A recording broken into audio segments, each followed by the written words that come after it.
नमस्कार मित्रों, धुरंधर फिल्म पर अभी तक आपने भी तमाम टिप्पणियां देखी सुनी होंगी, चाहे वो उसके पक्ष में हो यानी प्रशंसा के रूप में या आलोचना के रूप में।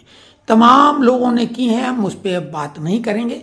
लेकिन उसका जो एक अलग पहलू है और जो वास्तविकता है, हम आपका ध्यान उधर ले जाना चाहेंगे। एक तरफ जहां कलाकारों की एक्टिंग की तारीफ हो रही, विशेषकर अक्षय खन्ना की, जिन्होंने रहमान बलोच डकैत की भूमिका बहुत ही जानदार तरीके से निभाई है, और हीरो रणवीर सिंह को उन्होंने कहीं ना कहीं, जिन्होंने बहुत जी जान लगा दी और कमाल की एक्टिंग की, लेकिन श्रेय ले गए अक्षय खन्ना। और वहीं पे एक कलाकार को लोगों ने बिल्कुल छोड़ दिया। रोल भी छोटा था लेकिन ध्यान नहीं दिया। लेकिन हमें तो सबसे ज़्यादा आकर्षित उसी कलाकार ने किया, क्योंकि रहमान डकैत और जो अन्य कलाकार हैं उनको तो बाद में जानकारी मिली कि ये वास्तविक कलाकार थे। नहीं तो अगर उनके बारे में जानकारी गूगल पे या फिल्मी ये जो क्रिटिक करने वाले हैं वो या न्यूज़ चैनल वाले न बताते तो नहीं पता लगता कि ये वास्तविक कैरेक्टर हैं। लेकिन एक कलाकार ऐसा था जिसमें उसके गेटअप मैन जो मेकअप करते हैं उनकी भी प्रशंसा है, और उस कलाकार की भी प्रशंसा करनी पड़ेगी, आर माधवन की, जिनको पहले ही नज़र में देख के लगता है कि ये तो अजीत डोभाल हैं।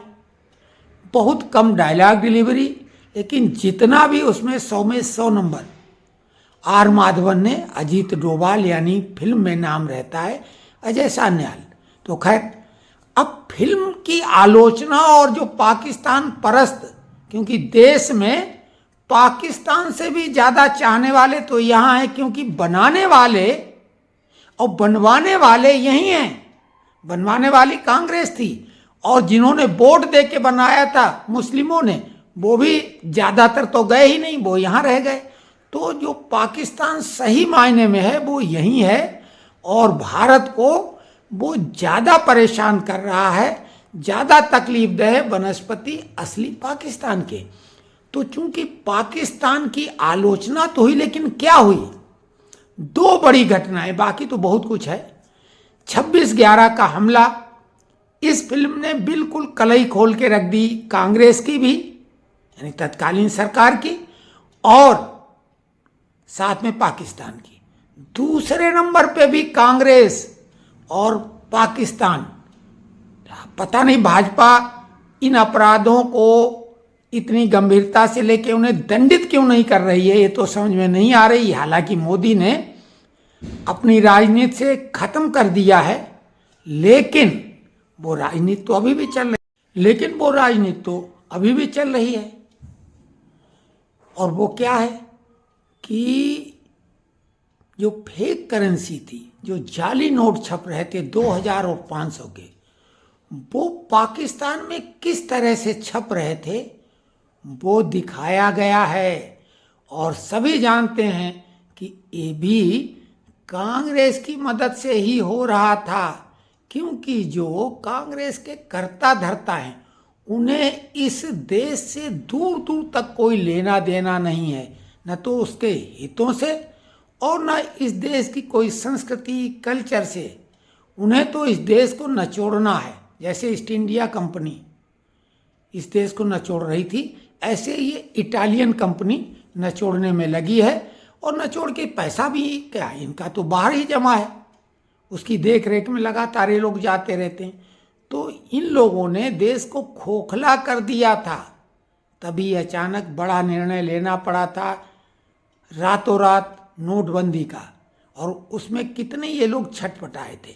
तो नोटबंदी और 26/11 का हमला, उसमें भी कांग्रेस का जो रोल था और जो लाइव दिखाया गया था, ध्यान दो, उस समय बहुत सारे लेख भी इस पर आए, तो इस पर ये लोग छटपटा रहे हैं।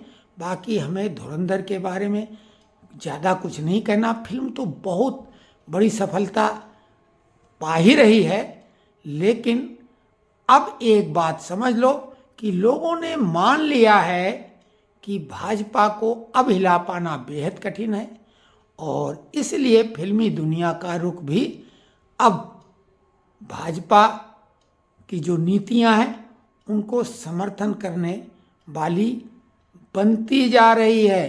क्योंकि पहले तो अग्निहोत्री जी ने जो फिल्में फाइल के नाम पे बनाई, कश्मीर फाइल, बंगाल फाइल वगैरह वगैरह, लेकिन अब ये जो मुख्य लोग हैं वो फिल्में बना रहे हैं, मुख्य कलाकार जो वर्तमान में हैं।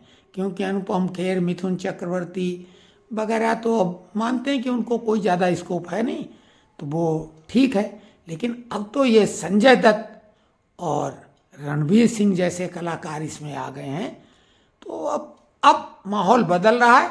और इस फिल्म के बाद फिल्मी दुनिया चौकन्ना हो गई, क्योंकि धड़ाधड़ बड़ी बजट की फिल्में, मुंबईया फिल्में पिट रहीं, दक्षिण भारत की फिल्में हिट हो रही थीं, इसी कारण कि वो हमारी संस्कृति का आदर सम्मान फिल्मों में करते हैं। और मुंबई वालों ने तो हमेशा सनातन संस्कृति की खिल्ली उड़ाई है।